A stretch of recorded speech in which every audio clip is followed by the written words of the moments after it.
Umat terkasih, syair lagu "Andaikan Surya Pagi Tersembunyi" adalah ungkapan iman yang teguh dan kokoh di dalam mengikut Tuhan. Agar tetap setia kepada Sang Surya kebenaran, apapun keadaannya. Karena cahaya Tuhan menepis tirai yang menghalangi. Bahkan sinarnya menembus sampai ke dalam hati. Seperti yang dinyatakan di dalam Lukas 1 ayat 78b sampai dengan 79. Surya pagi dari tempat yang tinggi akan melawat kita untuk menyinari mereka yang tinggal dalam kegelapan dan dalam naungan maut, untuk mengarahkan kaki kita ke jalan damai sejahtera.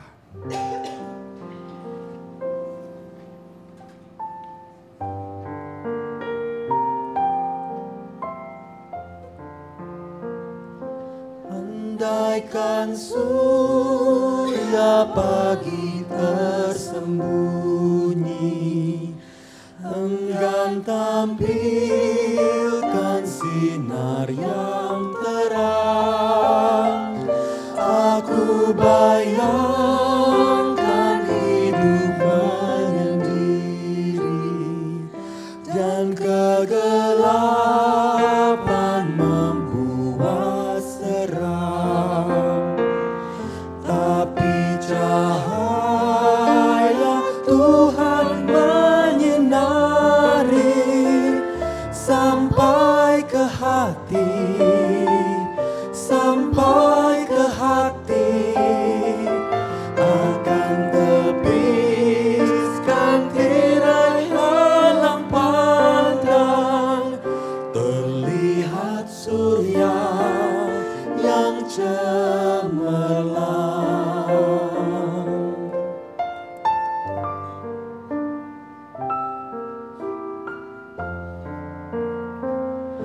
Tak ku abaikan hidup duniawi, karena itu pun anugerah. Ingin sekali hidup tentram damai, serta nikmati ciptaan megah. Tetapi puncak damai sejati, rumahmu nanti, rumahmu nanti, akan kurai mahkota yang abadi. Hidup di sorga, sorga tenang.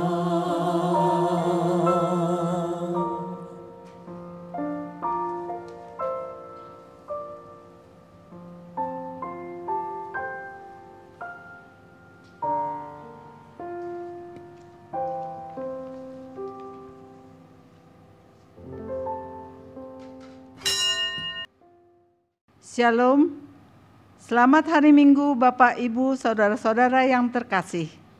Selamat beribadah bagi umat yang berada di gedung gereja maupun melalui kanal YouTube GKI Taman Aries. Tema ibadah kita hari ini adalah Pil Pahit Kebenaran. Firman Tuhan akan dilayankan oleh Pendeta Daniel Bani Wini Emma dari GKI Kebayoran Baru. Hari ini dalam rangka pertukaran penatua seklasis Jakarta Barat, Penatua Shirley Santoso dan Penatua Ardi Jonathan dari GKI Kedoya akan melayani pada kebaktian pertama. Majelis Jemaat mengucapkan terima kasih atas pelayanan Penatua Shirley dan Penatua Ardi. Tuhan memberkati. Terima kasih kepada Cherubim Orkestra yang melayani hari ini di GKI Taman Aries pada kebaktian 1 dan 2. Tuhan Yesus memberkati pelayanan Cherubim Orkestra. Warta seputar kegiatan gereja dapat kita simak dalam video berikut ini. Bersama kita bertumbuh dalam iman melalui Growing in Community yang akan diadakan di wilayah masing-masing. Keterangan waktu dan tempat dapat dilihat di Warta Jemaat atau melalui e-flyer yang dibagikan. Growing Together, Growing in God, Growing in Community. Mari Bapak Ibu, Oma Opa, kita bersekutu dalam rindu Riang dalam Usia Indah yang akan diadakan pada hari Jumat 19 Juli 2024 pukul 10 pagi. Persekutuan ini dapat diikuti melalui Zoom maupun YouTube. Ditunggu kehadirannya ya. Shalom umat yang terkasih, mari kita saling bertumbuh di dalam doa melalui GPS yang akan diadakan pada hari Sabtu 20 Juli 2024 jam 7 pagi. Kita akan melanjutkan pembahasan kitab Ratapan dengan tema Ratapan untuk merespon kemarahan Allah yang akan dipandu oleh Saudara Jonathan Almer Pratama. GPS diselenggarakan secara onsite di gereja dan melalui Zoom. Mari kita bersekutu dan berdoa bersama dalam GPS, penuntun hidup di dalam Tuhan.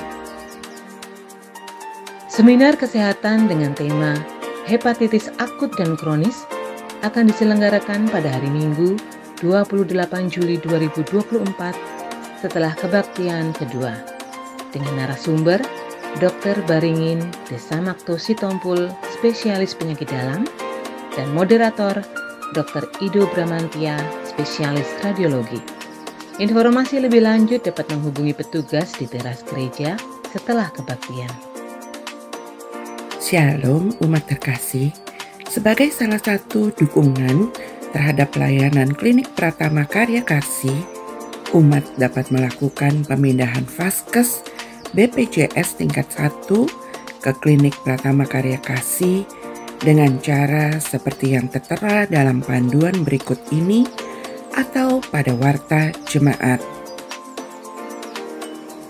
Umat juga dapat menghubungi pengurus Klinik Pratama Karya Kasih setelah kebaktian umum 1 dan 2 di depan ruang kebaktian pada tanggal 7 dan 14 Juli 2024. Kami akan terus melayani dengan kasih dan sukacita.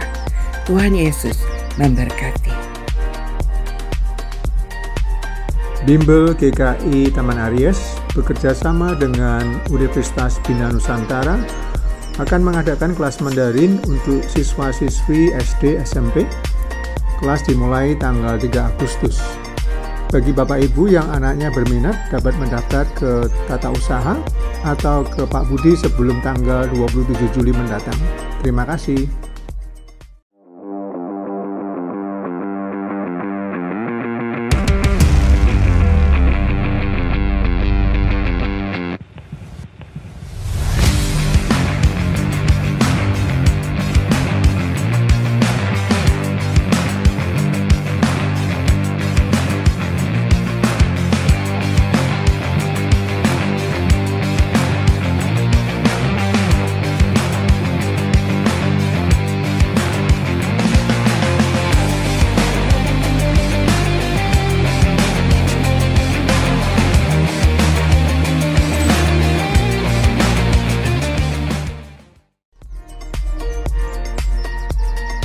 Demikian Warta Lisan hari ini.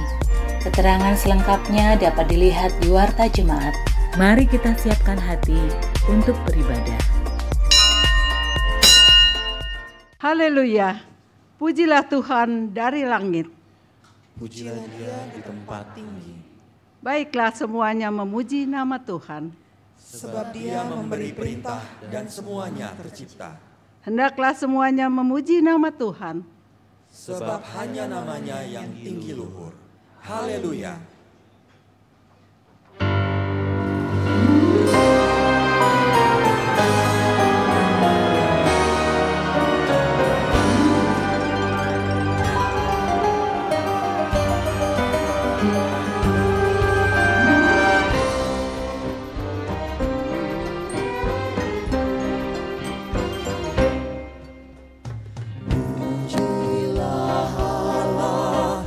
pujilah di tempat kudusnya, pujilah Dia di cakrawalannya yang kuat. Haleluya, haleluya, segala makhluk puji Tuhan. Haleluya, haleluya, bersama-sama puji Tuhan. Pujilah Allah, mengingat keperkasaannya. Pujilah Dia, kebesarannya sungguh hebat. Haleluya, haleluya, segala makhluk puji Tuhan. Haleluya, haleluya, bersama-sama puji Tuhan. Pujilah Allah dengan tiusan sangkakala. Pujilah Dia, bunyikan gambus dan kecapi. Haleluya, haleluya, segala makhluk puji Tuhan. Haleluya, haleluya, bersama-sama puji Tuhan. Pujilah Allah dengan rebana dan tarian.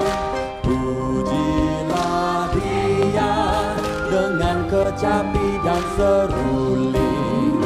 Haleluya, haleluya, segala makhluk puji Tuhan.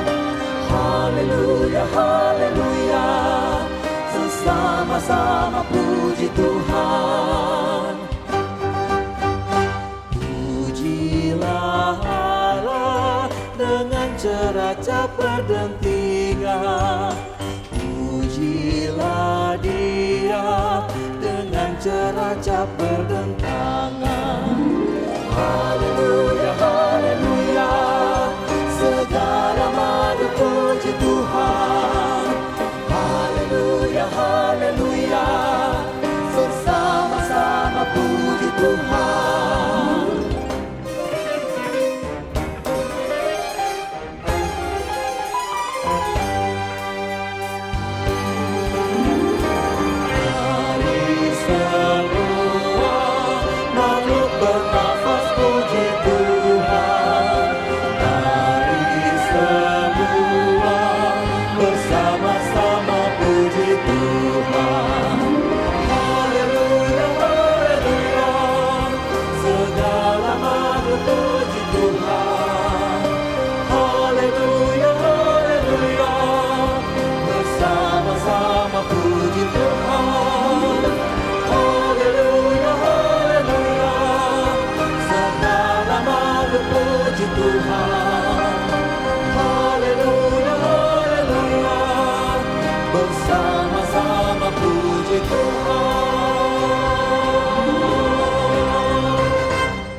Jemaat yang dikasihi oleh Tuhan, mari bersama kita datang menghadap Tuhan dengan sebuah pengakuan bahwa pertolongan kita adalah dalam nama Tuhan yang menjadikan langit dan bumi.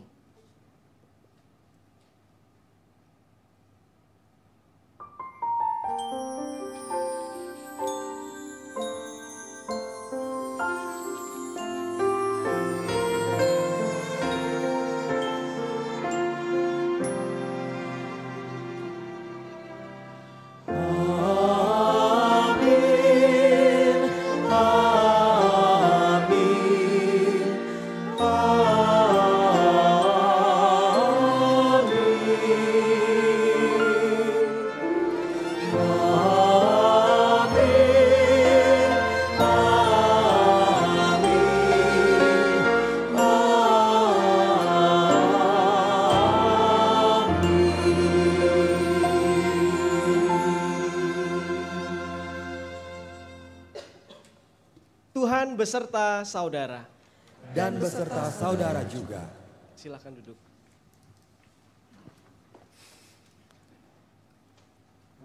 Umat yang terkasih, hidup di zaman informasi yang berlimpah, kita dapat menemukan informasi yang benar maupun yang salah. Minggu ini kita belajar dari kebenaran firman Tuhan, khususnya ketika menyuarakan kebenaran yang tentu tidaklah mudah.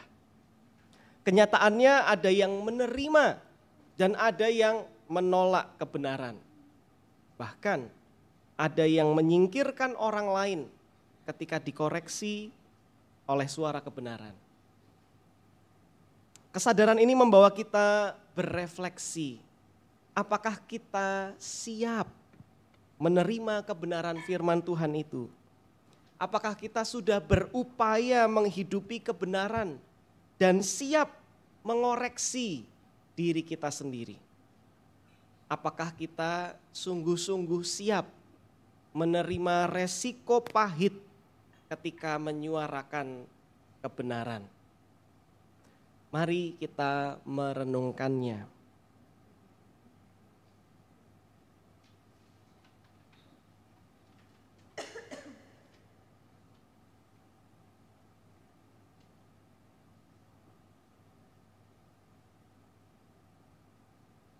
Mari berdoa.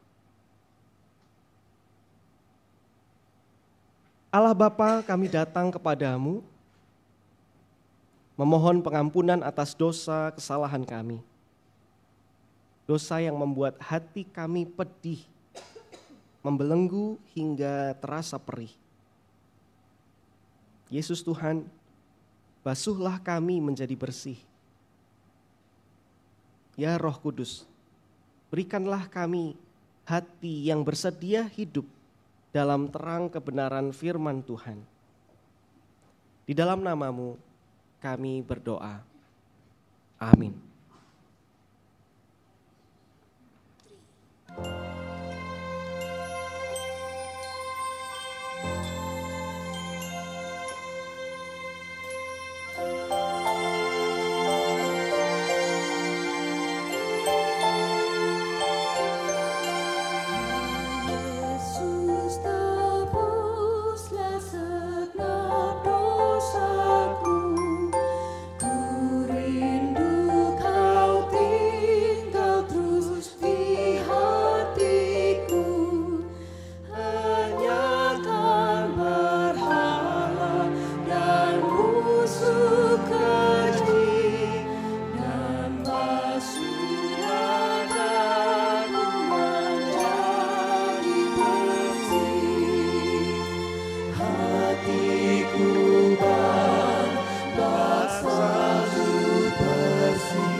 Basuhlah daku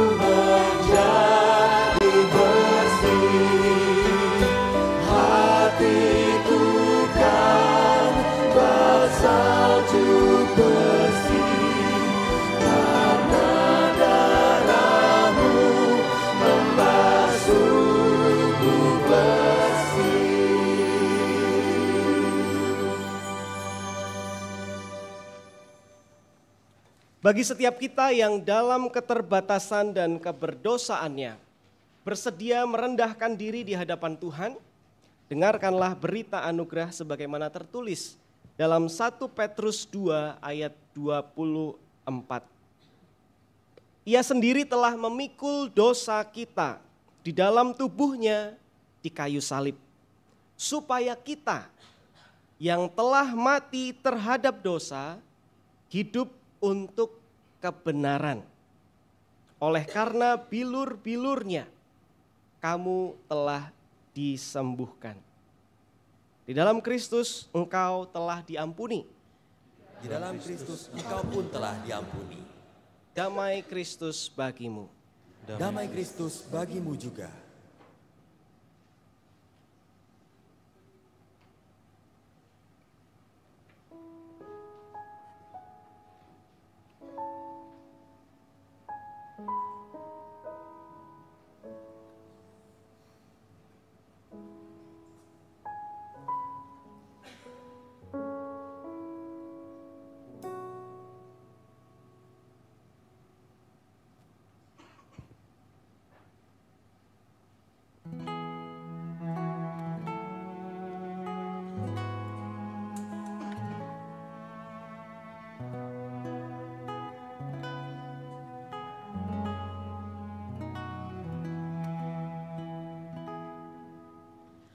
Dalam badai hidupku, Yesusku pegang teguh.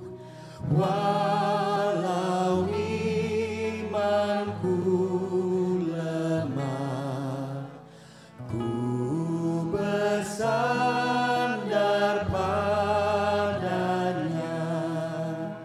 Yesuslah harapanku, tiap saat hidupku. Apa jua menerpa, ku bersandar padanya.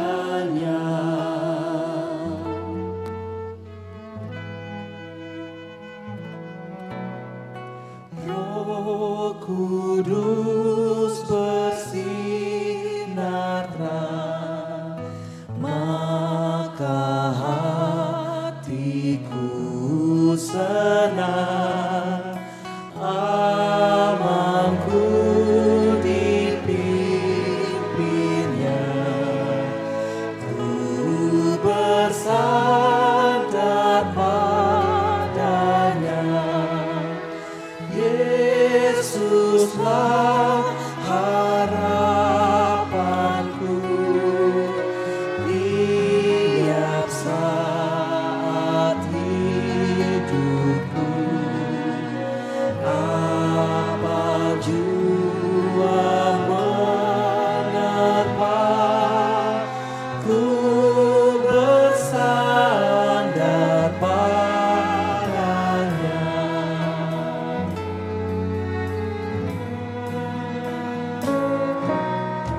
Ku mengangkat laguku dan berdoa tak jemu. Walau marah menyesal, ku bersandar padanya. Yesuslah harapanku,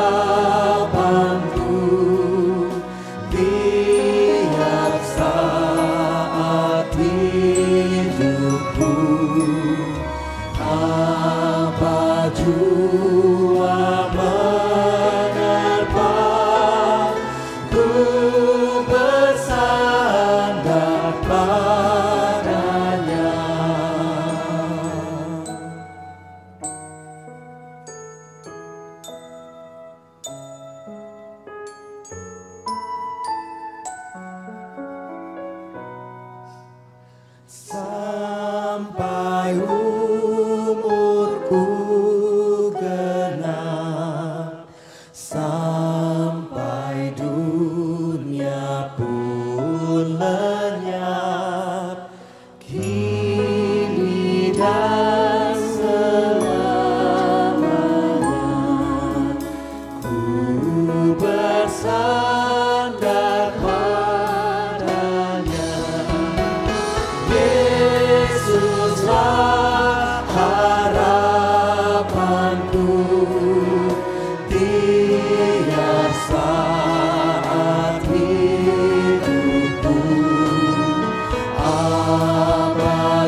Mari kita mempersiapkan hati kita untuk menerima pemberitaan firman Tuhan.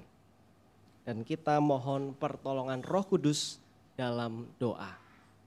Mari kita berdoa. Bapa di dalam surga, Bapa kami yang penuh kasih. Kami bersyukur untuk panggilan Tuhan yang boleh kami penuhi dan kami respon. Sehingga kami boleh datang beribadah kepadamu dalam kebaktian minggu ini. Kami datang dengan sebuah kesadaran bahwa hidup dapat membawa kami dalam berbagai rupa perjalanan. Ada perjalanan yang terasa mulus, tapi ada juga perjalanan yang terjal. Termasuk dalam upaya kami untuk hidup dalam kebenaran maupun saat menyuarakan kebenaran Tuhan.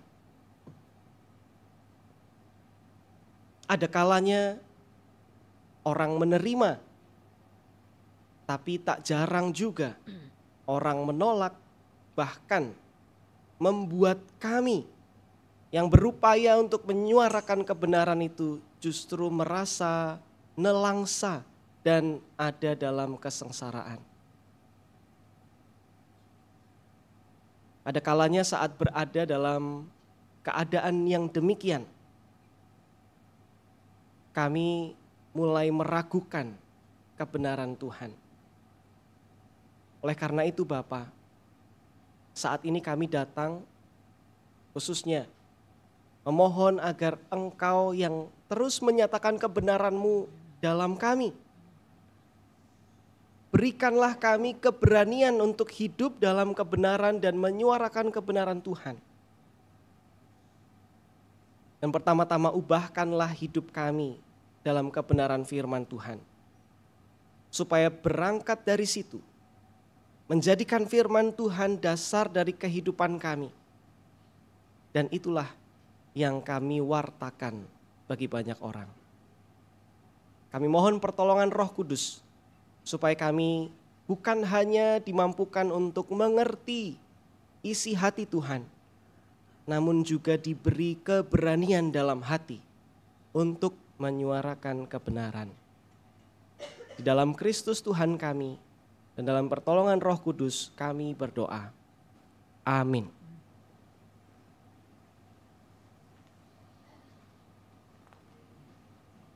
Bacaan pertama menurut kitab Amos pasal 7 ayat 7 sampai 15. Inilah yang diperlihatkannya kepadaku. Tampaklah Tuhan berdiri di atas sebuah tembok tegak lurus, dan di tangannya ada tali pengukur dengan pemberat timah. Berfirmanlah Tuhan kepadaku, apakah yang kau lihat, Amos? Jawabku, timah. Berfirmanlah Tuhan, sesungguhnya aku akan menaruh timah dengan tali pengukur di tengah-tengah umatku Israel. Aku tidak akan memaafkannya lagi.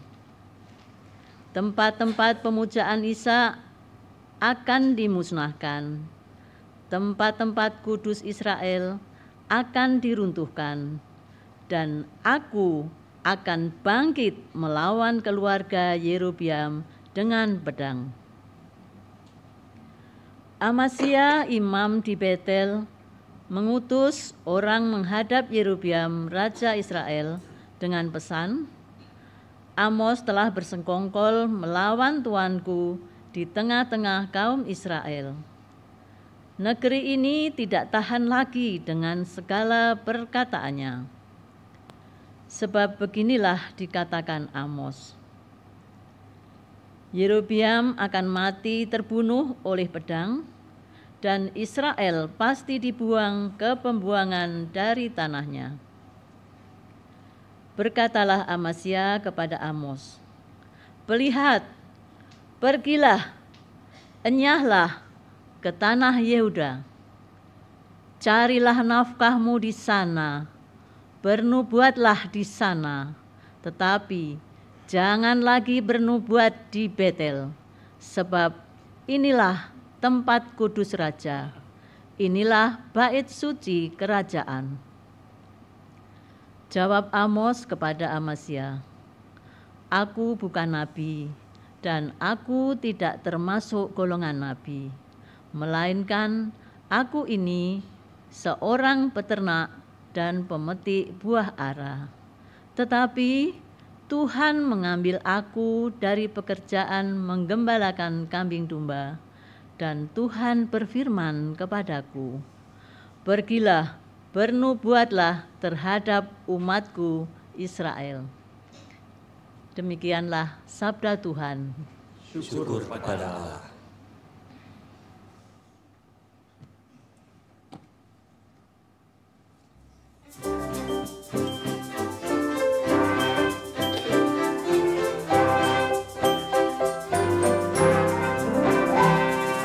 Kau telah berkenan pada tanahmu Tuhan, Kau pulihkan keadaan Yakub.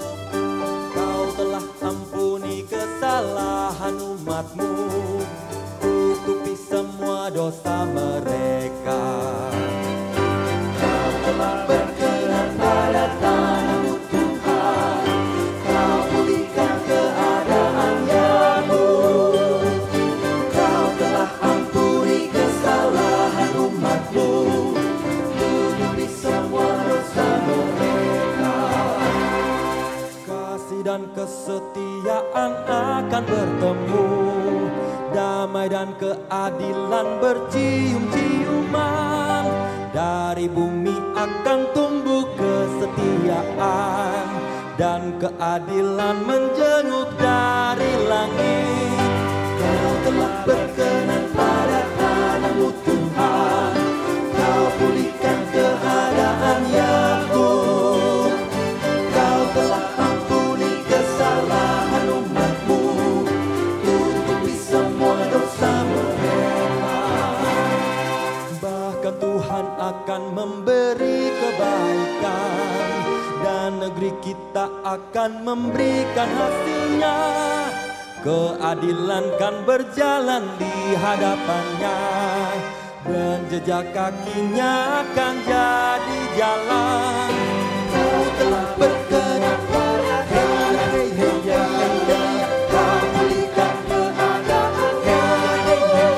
Yakub. Kau telah ampuni kesalahan umatmu, tutupi semua dosa mereka.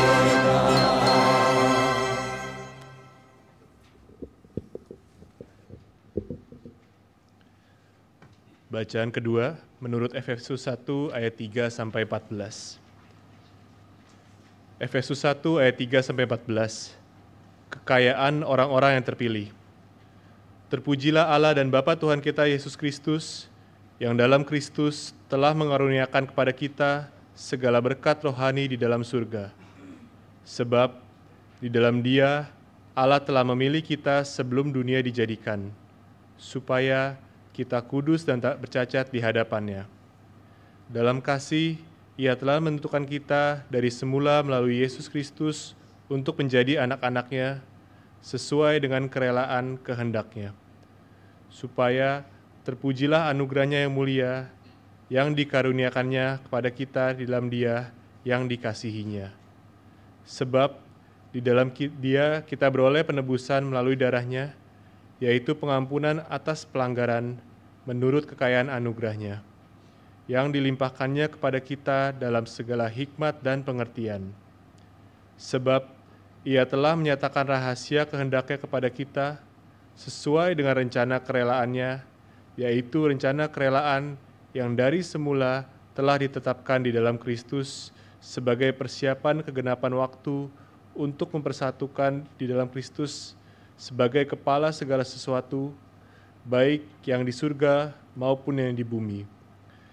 Di dalam Dialah kami diberi warisan, kita yang dari semula sudah dipilihnya sesuai dengan maksud Allah, yang mengerjakan segala sesuatu menurut keputusan kehendak-Nya, supaya kami yang sebelumnya telah menaruh harapan pada Kristus, boleh menjadi puji-pujian bagi kemuliaan-Nya. Di dalam Dia kamu juga, karena kamu telah mendengar firman kebenaran, yaitu Injil keselamatanmu. Di dalam Dia kamu juga, ketika kamu percaya, dimeteraikannya dengan Roh Kudus yang dijanjikannya itu. Roh Kudus itulah jaminan warisan kita sampai kita memperoleh penebusan yang menjadikan kita milik Allah untuk memuji kemuliaan-Nya. Demikianlah sabda Tuhan.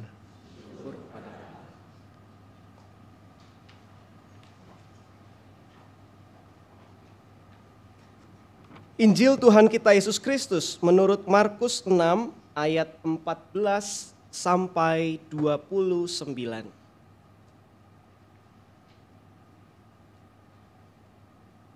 Raja Herodes juga mendengar tentang Yesus, sebab namanya sudah terkenal, dan orang mengatakan, Yohanes Pembaptis sudah dibangkitkan dari antara orang mati, dan itulah sebabnya kuasa-kuasa itu bekerja di dalam dia. Yang lain mengatakan, dia itu Elia. Yang lain lagi mengatakan, dia itu seorang nabi, sama seperti nabi-nabi yang dahulu. Waktu Herodes mendengar hal itu, ia berkata, dia itu Yohanes yang sudah kupenggal kepalanya dan yang bangkit lagi. Sebab Herodeslah yang menyuruh orang menangkap Yohanes dan membelenggunya di penjara demi Herodias, istri Filipus saudaranya, karena Herodes telah mengambilnya sebagai istri. Sebab Yohanes berkali-kali menegur Herodes, tidak diperbolehkan bagimu mengambil istri saudaramu. Karena itu Herodias menaruh dendam pada Yohanes dan ingin membunuh dia, tetapi tidak dapat. Sebab Herodes segan kepada Yohanes, karena ia tahu bahwa Yohanes orang yang benar dan suci. Jadi ia melindunginya. Ketika ia mendengarkan Yohanes, hatinya selalu terombang-ambing. Namun ia merasa senang juga mendengarkan dia. Tibalah kesempatan yang baik bagi Herodias ketika Herodes pada hari ulang tahunnya mengadakan perjamuan untuk pembesar-pembesarnya, perwira-perwiranya, dan orang-orang terkemuka di Galilea. Pada waktu itu anak perempuan Herodias tampil lalu menari, dan ia menyenangkan hati Herodes dan tamu-tamunya. Raja berkata kepada gadis itu, mintalah kepadaku apa saja yang kau ingini, maka akan kuberikan kepadamu. Lalu bersumpah kepadanya, apa saja yang kau minta dariku, akan kuberikan kepadamu, sekalipun setengah dari kerajaanku. Anak itu pergi dan menanyakan ibunya, apa yang harus kuminta? Jawabnya, kepala Yohanes Pembaptis. Lalu ia cepat-cepat masuk menghadap raja dan meminta, aku mau supaya sekarang juga engkau berikan kepadaku kepala Yohanes Pembaptis di atas sebuah pinggan. Sangat sedihlah hati raja. Tetapi karena sumpahnya dan karena tamu-tamunya, ia tidak mau menolaknya. Raja segera menyuruh seorang algojo dengan perintah supaya membawa kepala Yohanes. Orang itu pergi dan memenggal kepala Yohanes di penjara. Ia membawa kepala itu di sebuah pinggan dan memberikannya kepada gadis itu, dan gadis itu memberikannya pula kepada ibunya. Ketika murid-murid Yohanes mendengar hal itu, mereka datang dan mengambil mayatnya, lalu membaringkannya dalam kuburan. Demikianlah Injil Yesus Kristus. Berbahagialah mereka yang mendengarkan firman Allah dan yang memeliharanya. Haleluya. Haleluya.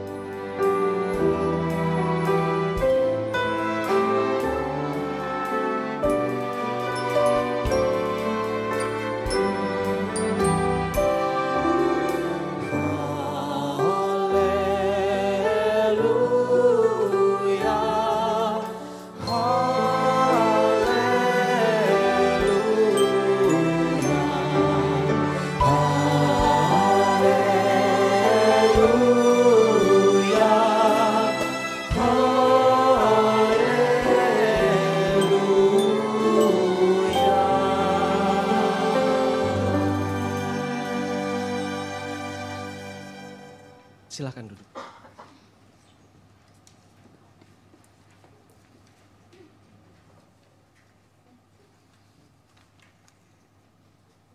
Saudara terkasih dalam Tuhan Yesus Kristus, seluruh anggota jemaat dan simpatisan GKI Taman Aries, selamat hari Minggu.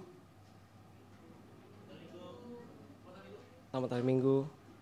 Perkenalkan, karena ini pertama kalinya saya ke GKI Taman Aries, jadi saya mau memperkenalkan diri lebih dahulu. Nama saya Daniel Bani Winnie Emma. Saya melayani di GKI Kebayoran Baru saat ini. Dan jika kita dalam berbagai kesempatan lain mungkin berpapasan gitu ya, jangan ragu-ragu untuk menyapa saya. Saya biasanya dipanggil dengan nama panggilan Bani. Bukan sok imut mau BUNNY, bukan, emang namanya begitu. Dan saudara-saudara bisa memanggil saya juga entah dengan panggilan Daniel atau Bani, silahkan saja. Karena sebetulnya sampai SMA panggilan saya Daniel. Tapi semua berubah sejak negara api menyerang. Semua berubah saat saya kuliah di Fakultas Teologi UKDW. Di satu angkatan itu ada 3 orang bernama Daniel. Dan kalau satu dipanggil tuh semua menoleh. Itu membingungkan buat yang manggil dan yang dipanggil. Akhirnya di satu konsili angkatan 2009 gitu ya,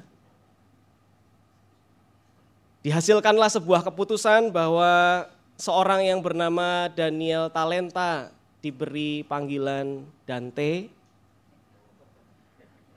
Bagus ya. Seorang yang namanya Daniel Bani, karena sudah susah mikir apa lagi gitu ya, Bani gitu ya. Dan seorang lagi yang namanya Daniel Rinadi. Dipanggil siapa kira-kira? Dipanggil Rina. Ya.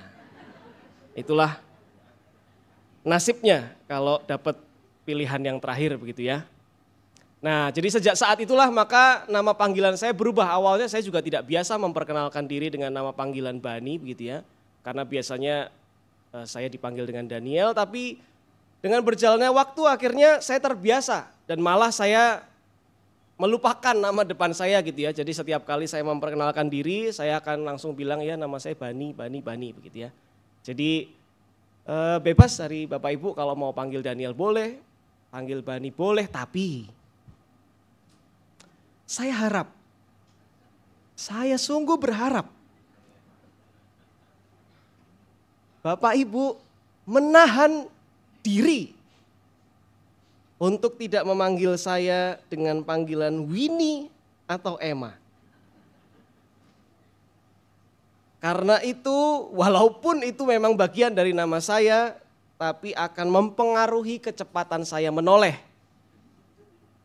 Karena kalau Bapak Ibu panggil saya dengan nama Daniel atau Bani, saya akan dengan cepat. Walaupun mungkin yang dimaksud juga bukan saya karena ada Daniel yang lain begitu ya.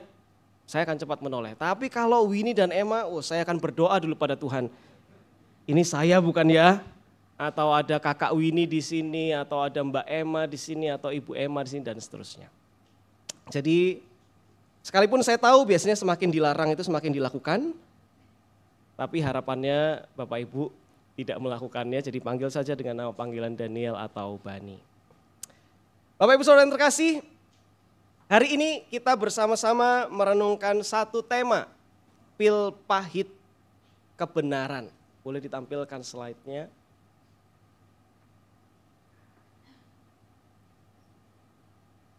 Dan berbicara mengenai pil pahit kebenaran, saya teringat pada satu lagu dari PKJ 279 yang judulnya Semua Orang Inginkan Kebenaran.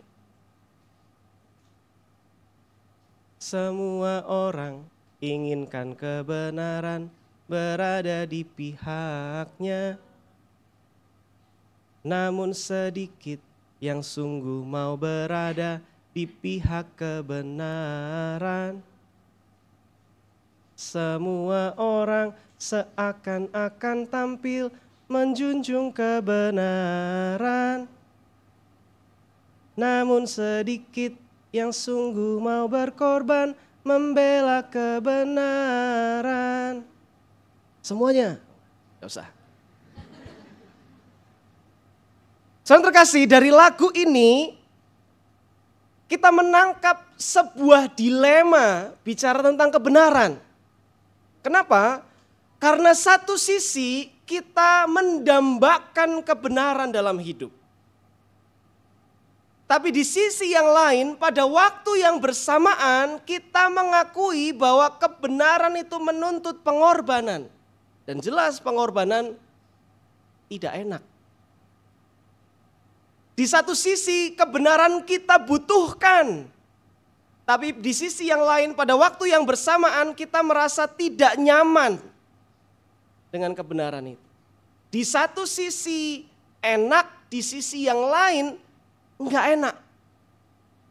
Dan itu bisa hadir bersamaan membuat hati kita dilema. Seperti obat. Seperti sebuah pil. Kalau kita sakit, kita mendambakan kesembuhan. Tapi kalau harus minum pil itu, gak enak rasanya. Kalau cuma 1-2 masih mending. Kalau biasanya ada orang harus minum obat dalam sehari, minumnya bukan begini lagi, tapi begini. Mana obat? Jelas, gak ada yang enak. Kalau kita ingat mungkin di masa anak-anak masih banyak obat yang dibuat supaya rasanya tidak terlalu pahit. Tetapi semakin kita dewasa, kita semakin menyadari bahwa obat yang pahit itulah saat kita mau telan dan rasakan. Dari situlah kita mendapatkan kesembuhan. Satu sisi kita dambakan, tapi di sisi yang lain membuat kita tidak nyaman. Dan itulah dilema kita berbicara mengenai kebenaran. Saya yakin saat kita membayangkan atau berimajinasi tentang pil pahit kebenaran ini, ada begitu banyak pengalaman yang sudah bisa kita kaitkan dengan firman Tuhan hari ini. Bagaimana pengalaman sehari-hari kita menunjukkan berada di sisi kebenaran itu gak enak. Walaupun itu sesuatu yang kita dambakan dan kita butuhkan. Melalui kebaktian hari ini kita secara khusus lewat pelayanan firman hari ini. Kita mau fokus untuk merenungkan firman Tuhan dalam 2 hal ini. Bahwa kita punya 2 panggilan berkaitan dengan kebenaran. Kita punya panggilan ganda mengenai kebenaran. Yang pertama adalah kita dipanggil untuk berani menyampaikan kebenaran, menyuarakan kebenaran itu. Tetapi juga kita berani hidup dalam kebenaran itu. Mari kita merenungkannya satu persatu. Saudara sekalian, saat kita berbicara mengenai menyuarakan kebenaran, berani menyuarakan kebenaran, ada kalanya yang menghambat atau menghalangi kita untuk menyuarakan kebenaran karena apa? Karena kita berpikir, itu kayaknya bukan bagian gua dah. Kayaknya menyuarakan kebenaran bukan peran gua dah.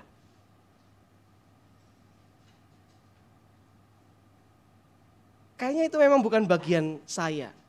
Menyuarakan kebenaran itu bagiannya SJW. Wah, tahu Bapak Ibu SJW? Social Justice Warrior. Atau orang-orang yang memperjuangkan keadilan sosial. Nah itulah SJW itulah. Saya malah anti sama SJW itu. Ya biar mereka lah. Atau yang menyuarakan kebenaran ya orang-orang yang dekat aksesnya dengan kebenaran itu. Pemangku kepentingan, pemerintah, orang yang punya kuasa. Nah, kalau saya warga biasa mah, ngapain menyuarakan kebenaran? Hidup aman-aman aja lah, tenang-tenang aja lah. Nggak usahlah nambah-nambahin pekerjaan menyuarakan kebenaran. Padahal saudara sekalian, Alkitab mengajarkan kita makna yang berbeda. Alkitab mengajarkan kita bahwa tiap kita dipanggil untuk berani menyuarakan kebenaran itu. Mari bersama kita perhatikan bacaan pertama kita, Amos misalnya. Amos 7 ayat 14 sampai 15. Saat Amazia mengusir Amos, Mos, pergi dari sini. Mungkin manggilnya gitu ya. Pergi. Kamu ngapain bernubuat di sini? Kamu kan orang Yehuda. Bernubuatlah di selatan sana, jangan di utara. Kamu salah kamar. Tempatmu di sana. Kamu kalau mau jadi nabi di sana di selatan aja. Di sini ada nabinya sendiri. Enggak usah cawe-cawe ke sini. Enggak usah ikut-ikut ke sini. Pergi. Lalu apa jawaban Amazia? Menarik sekali. Amazia bilang begini, aku bukan nabi. Dan aku, jawaban Amos, aku bukan nabi. Dan aku tidak termasuk golongan nabi. Melainkan aku ini, perhatikan, seorang peternak dan pemetik buah ara. Dia mempertegas statusnya di hadapan Amazia. Tunggu dulu, aku bukan nabi loh. Aku juga bukan dari golongan nabi. Aku ini peternak dan pemetik buah ara. Tetapi Tuhan mengambil aku dari pekerjaan menggembalakan kambing domba. Dan Tuhan berfirman kepadaku, pergilah, bernubuatlah terhadap umatku Israel. Dari sini kita melihat saudara terkasih, bahwa Amos meyakini panggilan Tuhan dalam hidupnya. Dia seorang peternak, seorang pemetik buah ara yang bahkan dia dari Yehuda, kerajaan Yehuda. Dari Israel Selatan. Yang mungkin gak ada kaitan langsung dengan situasi kerajaan Israel. Yang pada saat itu sangat bobrok karena menjauh dari Tuhan. Sehingga ada banyak umat yang justru terlantar kehidupannya, yang tertindas kehidupannya karena kondisi kerajaan Israel Utara. Mungkin Amos bukanlah orang yang mengalami itu. Mungkin Amos bukan orang yang terdampak dari situ. Tapi saat panggilan Tuhan datang, saat perintah dari Tuhan datang kepada Amos, Amos melakukan apa yang jadi firman Tuhan. Kalau kita perhatikan bacaan Alkitab kita dari Efesus, ditegaskan bahwa sejak mulanya kita dipilih sebagai anak-anaknya, dikuduskan supaya kita tidak bercacat. Artinya apa saudara sekalian? Artinya karena karya Kristus maka kita semua bukan hanya orang-orang tertentu saja, tapi karena karya Kristus, kita semua punya bagian panggilan untuk menyuarakan kebenaran itu. Karena karya Kristus, maka semuanya menjadi mungkin. Kalau sebelumnya, kalau kita melihat di era perjanjian lama, ya kalau ngomongin soal ibadah ya urusannya imam, awam diem aja. Kalau soal menyuarakan kebenaran, sorry, itu urusannya nabi, awam diem aja. Tapi karena karya Kristus kita semua jadi anak-anak Allah yang sama dan kita punya panggilan yang sama untuk menyuarakan kebenaran itu dalam konteks yang berbeda-beda. Mungkin konteksnya adalah menyuarakan kebenaran itu dalam kehidupan keluargamu. Mungkin dalam kehidupan studimu, dalam pergaulanmu, di tengah-tengah kehidupan pekerjaanmu atau dalam kehidupan bermasyarakat atau dalam konteks apapun yang kita hadapi. Kita dipanggil untuk menyuarakan kebenaran itu. Itu bukan hanya panggilan sebagian orang atau orang-orang tertentu. Tapi kalau kita percaya bahwa kita berada dalam Kristus, maka kita berbagi panggilan yang sama untuk menyuarakan kebenaran itu. Walaupun kita harus akui saudara sekalian, saat menyuarakan kebenaran, kita harus berhadapan dengan satu konsekuensi yang besar. Dan itu juga yang mungkin membuat banyak orang tidak mau ambil peran di situ. Karena memang saat kita menyuarakan kebenaran, ada konsekuensi besar yang harus siap kita tanggung. Dan dalam bacaan Injil, Yohanes menunjukkan bahwa dia harus menanggung konsekuensinya. Saat ia menegur Herodes, karena Herodes mengambil Herodias, istri Filipus. Jadi Herodes yang dimaksud di dalam Injil ini adalah Herodes Antipas, yang bersaudara walaupun lain ibu, tapi masih satu bapak dengan Herodes Agung, dengan yang namanya Filipus. Jadi mereka setara, statusnya saudara. Dan Herodias dulu adalah istrinya Filipus.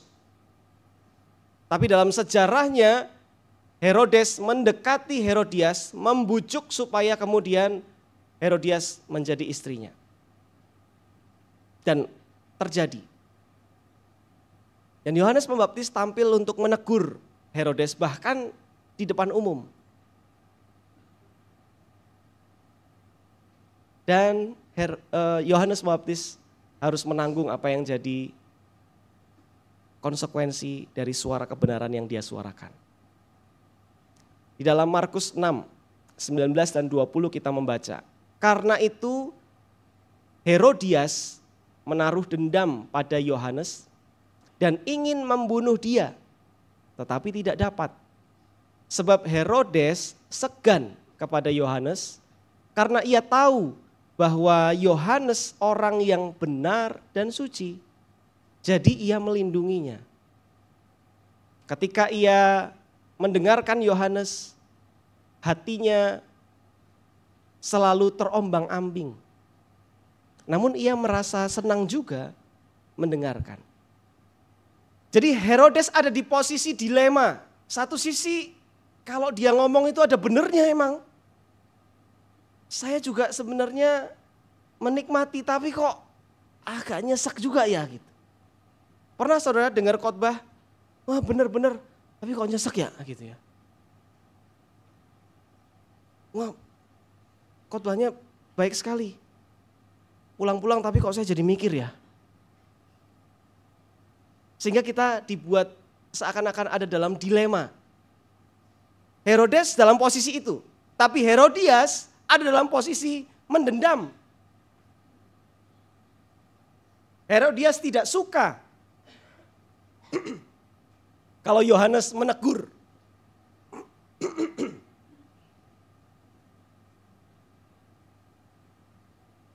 Herodes dan Herodias atas apa yang sudah mereka lakukan. Dan kita melihat sisa ceritanya. Bagaimana Herodias memanfaatkan kesempatan sebaik-baiknya saat anaknya menari dan karena dorongan impulsif maka Herodes bilang, setengah juga dari kerajaanku akan kuberikan kepadamu kalau kamu minta. Anak itu berkonsultasi dengan ibunya, apa yang harus aku minta? Nah inilah kesempatan akhirnya tiba. Aku akan minta kepala Yohanes Pembaptis. Terus kalian menyatakan kebenaran, menyampaikan kebenaran, konsekuensinya besar sekali. Kalau kita perhatikan bacaan Alkitab kita minggu yang lalu, masih ada yang ingat? Ya enggak juga enggak apa-apa. Saya enggak maksa. Bukan tes ini. Kalau kita perhatikan bacaan minggu sebelumnya, juga dari perikop-perikop sebelumnya. Masih di Markus 6. Cerita bagaimana Yesus ditolak di Nazaret dan bagaimana Yesus mengutus ke-12 rasul. Yesus ditolak di kampung halamannya sendiri dan setelah ditolak Yesus mengutus 12 muridnya dengan pesan, kalau kamu nanti datang ke satu rumah, lalu orang itu menerima engkau, terpujilah. Tapi kalau tidak, kebaskanlah debu dari kakimu. untuk menunjukkan bahwa kamu juga bisa mengalami penolakan. Nah, Yohanes bukan hanya mengalami penolakan, tapi dia harus menanggung konsekuensi paling berat dari kebenaran, yaitu saat dia harus menanggung kematian itu. Hal ini membuat tentu kita bertanya dalam diri, apakah kita sungguh-sungguh siap untuk menyuarakan kebenaran?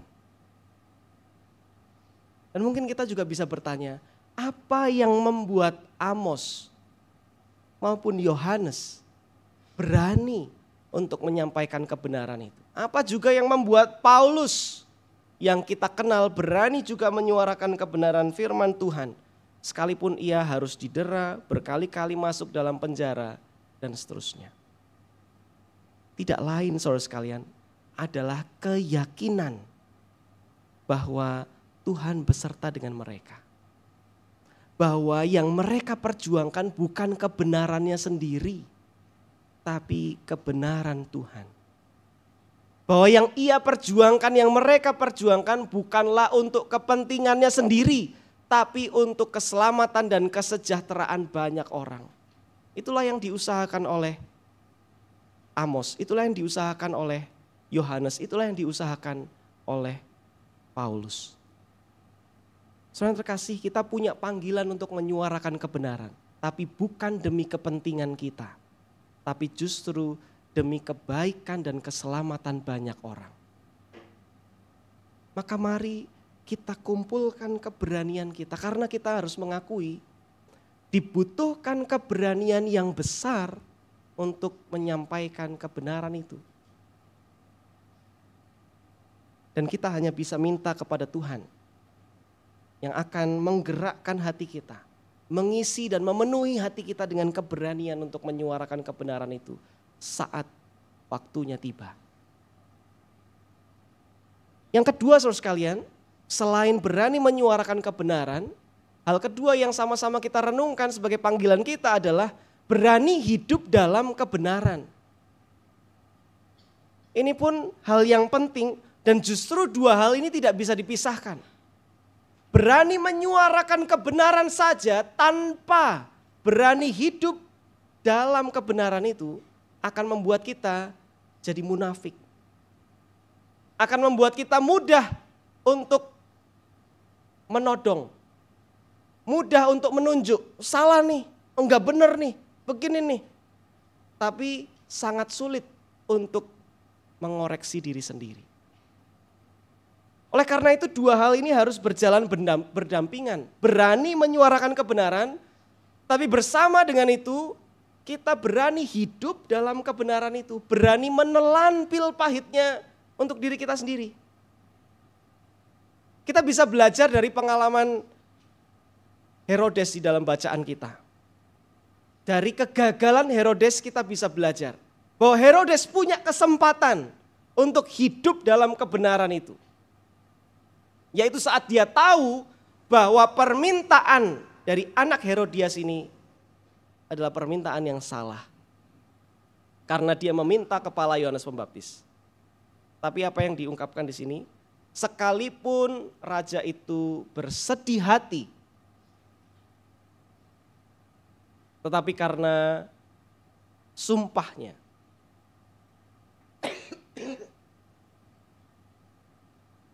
dan karena tamu-tamunya itu, ia tidak mau menolaknya. Dari sini kita belajar apa, Bapak Ibu? Ada kalanya yang menghalangi kita untuk hidup dalam kebenaran adalah kita berusaha jaga image. Saya pendeta loh, enak aja jemaat kasih masukan sama saya, negur saya. Siapa lo? Karena apa? Oh, saya menempatkan diri saya dalam posisi itu. Wah, ini ada image yang harus saya jaga loh ini. Ini ada kewibawaan yang harus saya jaga loh. Jadi kalau ngomong sama saya jangan main-main, awas. Nanti kalau ada yang ketahuan manggil saya Winnie atau Emma, awas loh. Saya kasih surat ke GKI Taman Arias. Tolong itu jemaatnya.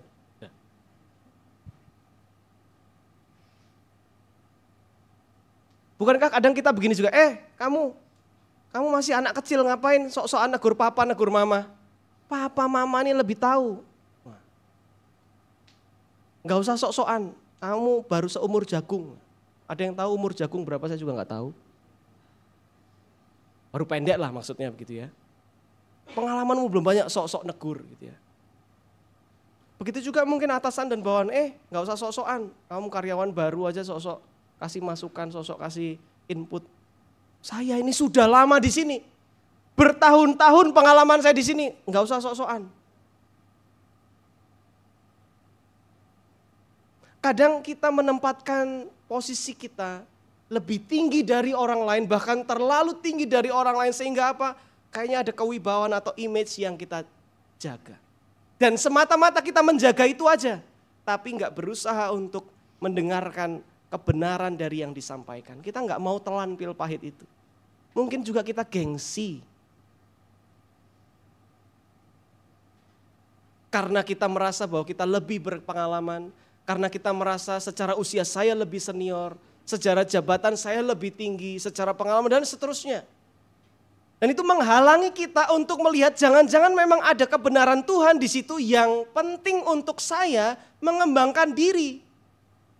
Dan kalau kita menolak itu sebenarnya ruginya adalah untuk kita sendiri. Karena kita jadi nggak berkembang. Padahal Tuhan bisa pakai orang lain menegur kita, bukan untuk menjatuhkan dan membuat kita terpuruk, tapi supaya untuk mengangkat kita lebih tinggi lagi. Untuk membuat kita berkembang, untuk membuat kita jadi berkat lebih banyak lagi. Dengan kita mau hidup dalam kebenaran, mau terima input dari orang lain. Mau nerima dikoreksi orang lain. Kalau kita hanya mau menyuarakan kebenaran, dan kita menolak untuk menelan pil pahit itu bagi diri kita sendiri, kita menjadi orang yang munafik. Dan Tuhan gak mau kita jadi orang yang munafik. Tuhan ingin kita terus bertumbuh, dan caranya bertumbuh bukan hanya saat kita menyampaikan kebenaran pada orang lain, tapi juga saat kita mau mengoreksi diri kita, menerima semua masukan dari orang lain, dan mencoba mencari kebenaran Tuhan di dalamnya. Herodes, dia mempertaruhkan kebenaran itu demi image-nya sebagai seorang raja. Padahal dia punya kesempatan untuk hidup dalam kebenaran. Tapi ia membuangnya. Jangan sampai kita melakukan kesalahan seperti Herodes. Tuhan kasih kesempatan untuk kita hidup dalam kebenaran. Mari kita pakai sungguh-sungguh masa hidup itu, kesempatan itu. Jangan sampai kita hanya mau menyuarakan kebenaran, tapi menolak untuk menerima kebenaran dari orang lain. Mari kita juga mau hidup di dalamnya. Dengan begitu kita menyadari bahwa dibutuhkan keberanian yang besar untuk menyampaikan kebenaran, betul. Tapi sesungguhnya dibutuhkan keberanian yang jauh lebih besar untuk mengakui kesalahan kita dan hidup dalam kebenaran. Melalui renungan hari ini, kita sama-sama diajarkan untuk mengingat dui panggilan ini. Di satu sisi panggilan kita untuk menyuarakan kebenaran, tapi jangan lupa bersama dengan panggilan menyuarakan kebenaran itu, ada panggilan juga untuk kita hidup di dalamnya. Sehingga kita bukan hanya menyerahkan pil pahit kebenaran pada orang lain, tapi kita juga mau menjadi orang yang menelan pil pahit kebenaran itu. Karena kita tahu, sekalipun pahit, tapi kebenaran Tuhan akan membawa pemulihan bagi hidup kita. Tuhan menolong. Amin. Mari kita bersaat teduh.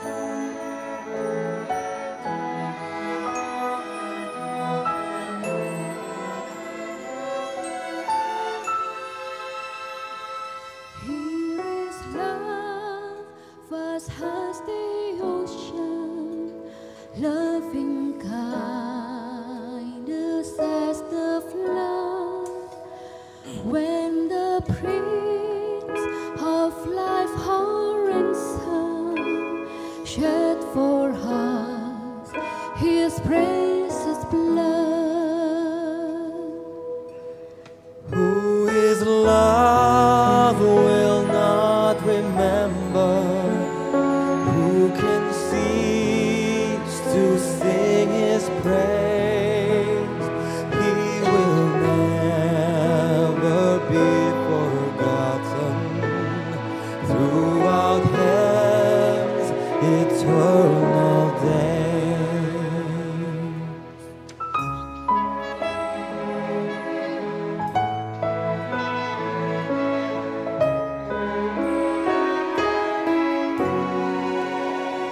On the mount of crucifixion, fountains open deep and wide, through the floodgates of God's mercy, flood of fast and gracious tide.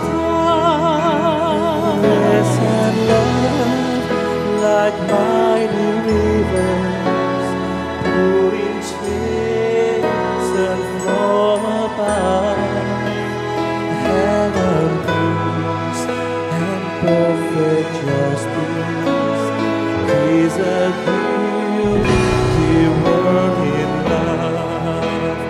Grace and love like mighty rivers, pouring streams and from above.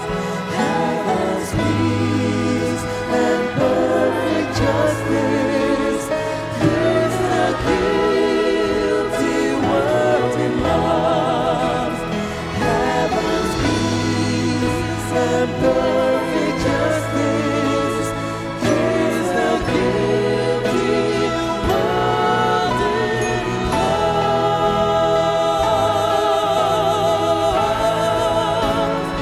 Here is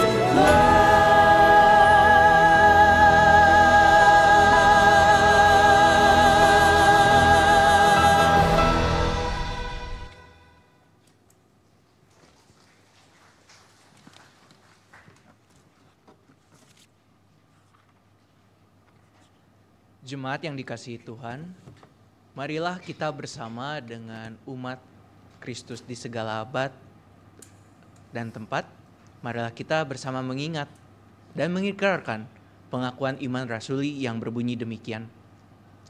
Aku percaya kepada Allah, Bapa yang Maha Kuasa, Khalik langit dan bumi, dan kepada Yesus Kristus, anaknya yang tunggal Tuhan kita, yang dikandung dari Roh Kudus, lahir dari anak bara Maria, yang menderita sengsara di bawah penderitaan Pontius Pilatus, disalibkan, mati dan dikuburkan, turun dalam kerajaan maut.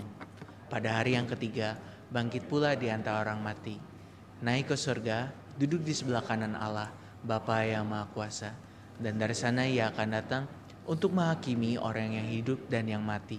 Aku percaya kepada Roh Kudus, gereja yang kudus dan am, persekutuan orang kudus, pengampunan dosa, kebangkitan orang mati, dan hidup yang kekal. Amin. Dipersilahkan duduk.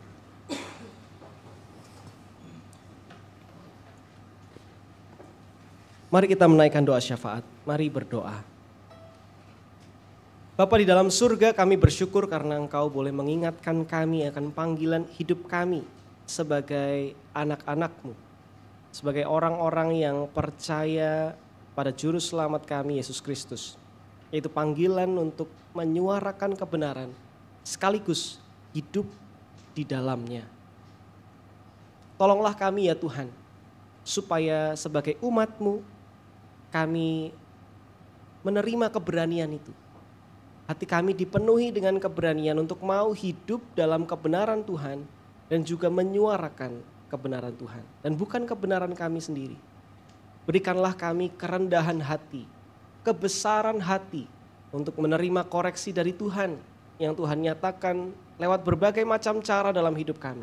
Sehingga kami mau mengoreksi diri kami, bukan hanya mau menuding orang lain, bukan hanya mau membenarkan orang lain.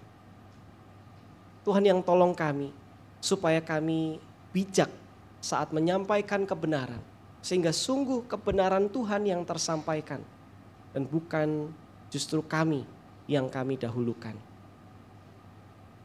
Kami berdoa ya Tuhan, supaya sebagai umat-Mu dalam berbagai macam konteks kehidupan, Roh Kudus yang akan menolong dan menuntun kami untuk menyuarakan kebenaran dan hidup di dalamnya. Kami berdoa sebagai umat-Mu ya Tuhan, mensyukuri segala karya Tuhan di dalam kehidupan kami bergereja sebagai jemaat GKI Taman Aries ini. Kami bersyukur kalau di tengah-tengah kami ada banyak orang yang terlibat untuk melayani Tuhan, turut serta menjawab panggilan Tuhan di dalam berbagai bentuk pelayanan, termasuk di dalam pelayanan yang ada di kebaktian ini. Kami bersyukur bersama dengan tiap orang yang boleh Tuhan panggil untuk melayani dalam kebaktian ini, termasuk di dalamnya Kerubim Orkestra. Kiranya tiap kami dengan talenta yang Tuhan beri, dengan kemampuan yang Tuhan beri, kami boleh kembangkan sedemikian rupa untuk melayani Tuhan dan sesama, untuk memuliakan nama Tuhan. Kami juga berdoa ya Tuhan, bersyukur untuk pertolongan Tuhan dalam karya pelayanan kami bersama, di mana klinik kami sudah mencapai sertifikasi yang paripurna. Dan kami berharap agar dari proses administrasi yang telah paripurna ini, pelayanan klinik yang kami miliki ini dapat berkembang dengan baik dan jadi berkat bagi lebih banyak orang lagi. Kami berdoa ya Tuhan untuk majelis jemaat GKI Taman Aries bersama dengan seluruh anggota jemaat dan simpatisan. Kiranya kami boleh bahu-membahu, boleh hidup dalam persekutuan pelayanan dan bersaksi bersama. Dan kiranya kami boleh bertumbuh sebagai jemaat di dalam iman kepada Tuhan dan terus jadi berkat bagi lingkungan kami, bagi banyak orang. Kami bawa dalam doa juga berbagai macam pergumulan di tengah-tengah hidup kami bersama, termasuk sebagai bangsa dan negara. Saat kami dipanggil untuk menyuarakan kebenaran, berikanlah kami kemampuan untuk peka, menyadari pada bagian mana panggilan itu harus kami nyatakan. Tuhanlah yang kiranya memberi hikmat pada kami, juga memberi hikmat kepada tiap warga negara lainnya, tiap pemimpin bangsa dan negara kami. Kiranya tiap orang Tuhan beri hikmat untuk memimpin, memandu setiap warga masyarakat, supaya kesejahteraan dari Tuhan, keadilan dan kebenaran dari Tuhan, serta damai sejahtera, itulah yang terwujud dalam kehidupan kami bersama. Inilah Bapa yang menjadi doa kami. Doa ini kami naikkan di dalam satu nama, Tuhan kami Yesus Kristus, yang telah mengajarkan kami doa Bapa kami yang kami nyanyikan.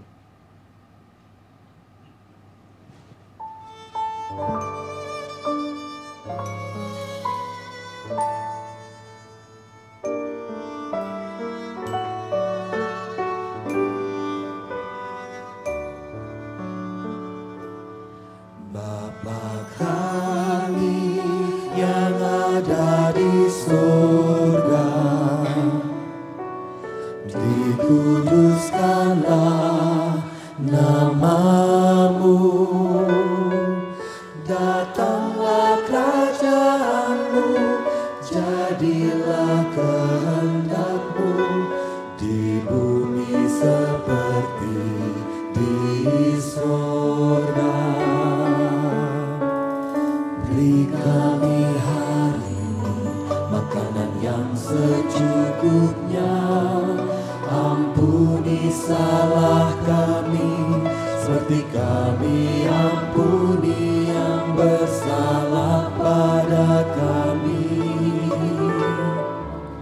Jangan bawa kami dalam pencobaan, melainkan lepaskan kami dari yang jahat. Sebab Kau-Lah yang punya kerajaan dan kuasa dan kemuliaan sampai selama-lamanya.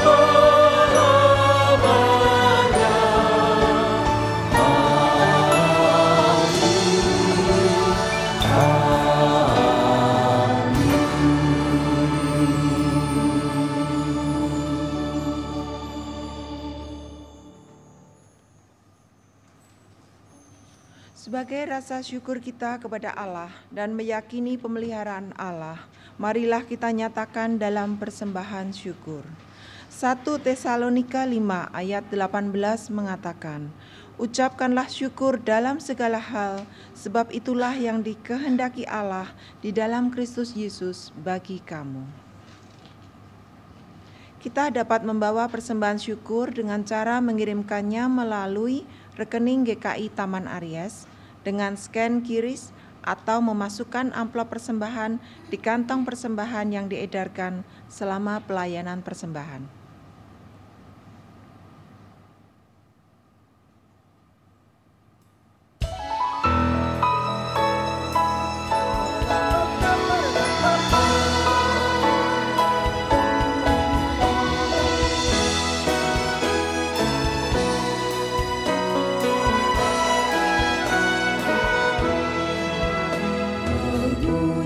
Syukurlah di dalam segala hal, sebab itulah yang dikehendaki Allah di dalam Yesus Kristus bagimu. Mengucap syukurlah, bersyukurlah.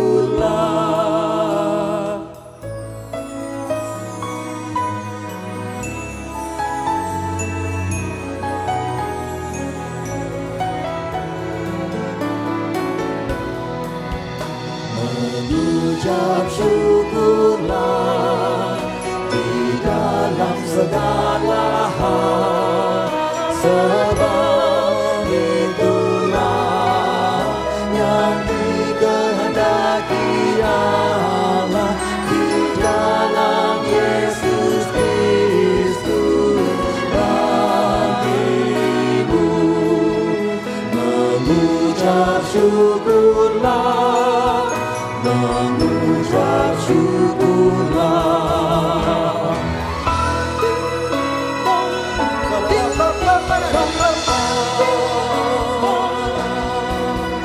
Mengucap syukurlah di dalam segala hal, sebab itulah yang dikehendaki Allah di dalam Yesus Kristus bagimu.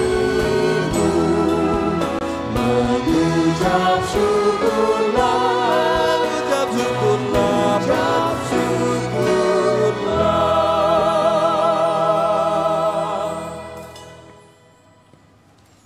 Mari kita berdoa. Kami bersyukur ya Allah atas rahmat-Mu, semua karena kasih Tuhan yang dicurahkan pada kami. Pada saat ini dengan rasa syukur dan hormat, kami bawa persembahan ini di hadapan-Mu. Ya Tuhan, berkatilah, pimpinlah majelis jemaat mengelolanya dalam terang hikmat-Mu. Ajarlah kami meyakini pemeliharaan Tuhan dan menyatakan kebenaran firman Tuhan di sepanjang hidup kami, serta hidup menolong sesama menurut firman dan karya-Mu. Di dalam nama Tuhan Yesus kami berdoa. Amin.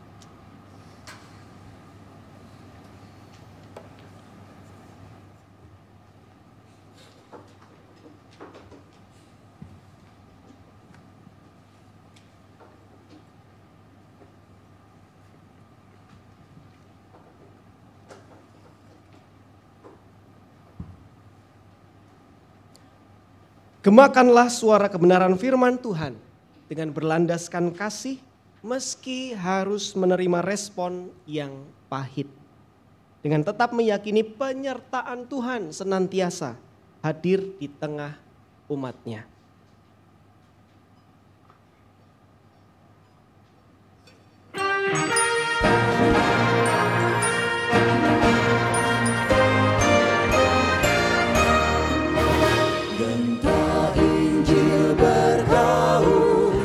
Seluruh dunia membawakan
karunia memberi sukacita yang besar, sukacita yang besar, sukacita yang besar.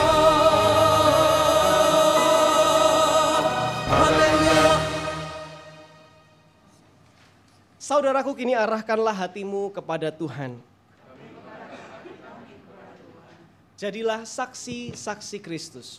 Syukur kepada Allah. Terpujilah Tuhan. Kini dan selamanya. Pergilah diiringi oleh berkat Tuhan. Kiranya Allah Bapa melindungi dan memeliharamu untuk hidup dalam kebenarannya. Kiranya Yesus meneguhkanmu senantiasa menyatakan kebenaran berlandaskan kasih-Nya. Kiranya Roh Kudus memimpinmu berani menyuarakan kebenaran untuk membangun orang-orang di sekitarmu.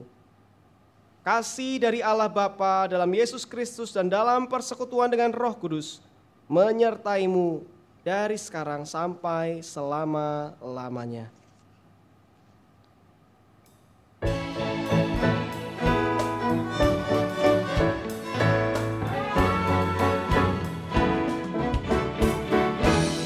Haleluya, haleluya, haleluya, amin. Di setiap kata dan karyaku, haleluya, amin. Haleluya, haleluya, haleluya, amin. Di setiap kata dan karyaku, haleluya,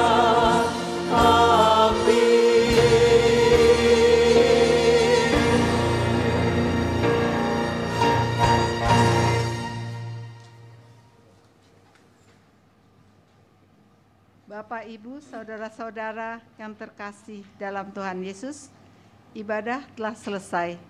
Kiranya firman Tuhan mendorong kita berani menyatakan kebenaran firman Tuhan, meski harus menerima respon yang pahit. Selamat hari Minggu, Tuhan Yesus memberkati.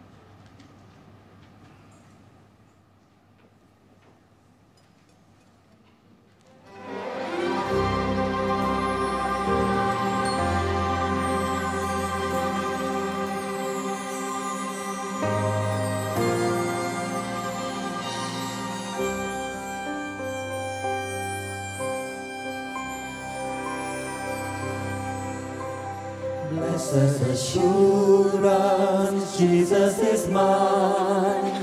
Oh, what a foretaste of glory divine.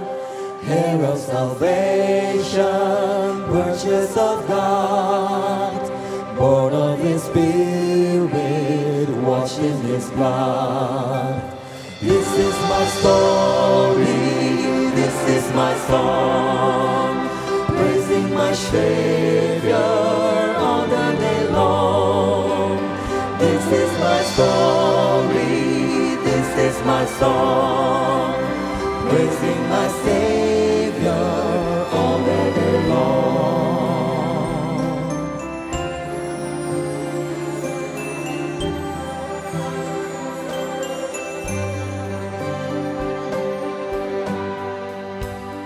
Pasrah sempurna, nikmat penuh, suka sorgawi melimpahiku. Lagu malaikat amat merdu, kasih dan rahmat besertaku. Aku bernyanyi bahagia, memuji Yesus selamanya. Aku bernyanyi bahagia, memuji Yesus selamanya. Aku serahkan diri penuh, dalam Tuhanku hatiku aku teduh sambil menyongsong kembalinya.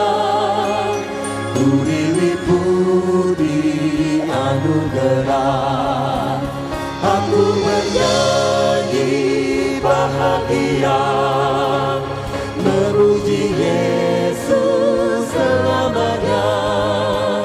Aku bernyanyi bahagia, memuji Yesus selamanya. This is my song.